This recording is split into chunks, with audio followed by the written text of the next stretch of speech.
Voici Tafita. Elle voudrait bien aller à l'école, mais il n'y en a pas au village, et la plus proche est à des heures de marche. C'est impossible pour cette petite fille âgée de 7 ans. Impossible comme pour des centaines de milliers d'autres enfants des hautes terres de Madagascar. La plus grande île d'Afrique est un paradis perdu, où 75% des Malgaches vivent avec moins d'€1 par jour. 1 sur 2 ne sait ni lire ni écrire et le nombre d'analphabètes s'accroît sans cesse. C'est une catastrophe pour la jeune génération et pour le futur du pays quand Madagascar continue de s'appauvrir, principalement à cause de l'illettrisme. Tout l'argent du monde ne pourra sauver ce pays si les enfants n'ont pas accès à l'éducation scolaire.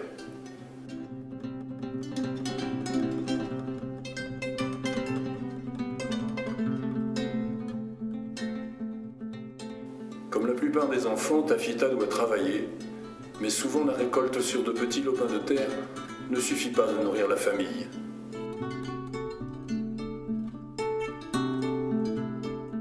Mon mari est décédé et je dois élever seul les enfants, confie la maman de Tafita. C'est parfois très difficile pour nous de survivre. C'est pour ces enfants perdus des hautes terres de Madagascar que des religions ont fondé un projet inhabituel, Vosama.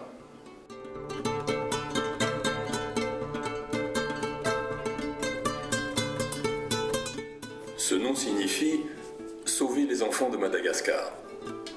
Depuis 1995, Vosama a ouvert plus de 740 écoles. Actuellement, près de 10 000 enfants y apprennent à lire et à écrire. Des enfants qui autrement n'iraient pas à l'école. Cette école que Vosama amène vers l'enfant, jusque dans les villages les plus reculés.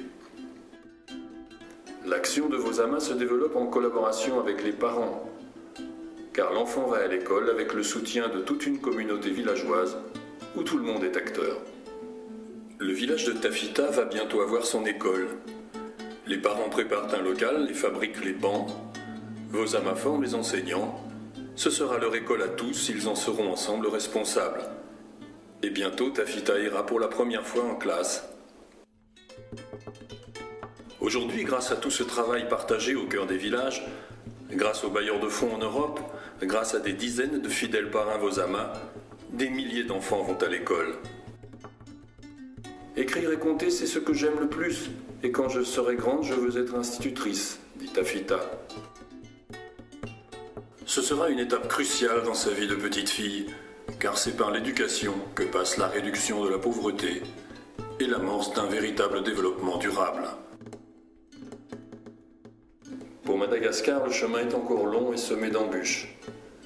Mais chaque enfant qui apprend à lire et à écrire est une promesse pour l'avenir.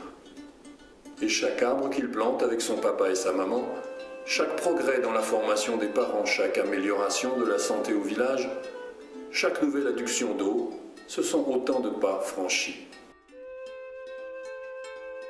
Quand ces enfants seront grands, les arbres donneront de l'ombre et porteront des fruits.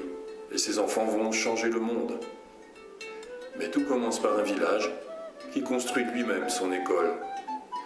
Et pour l'y aider, il y a des centaines de parrains Vosama, très loin en Europe. Et si c'était vous ?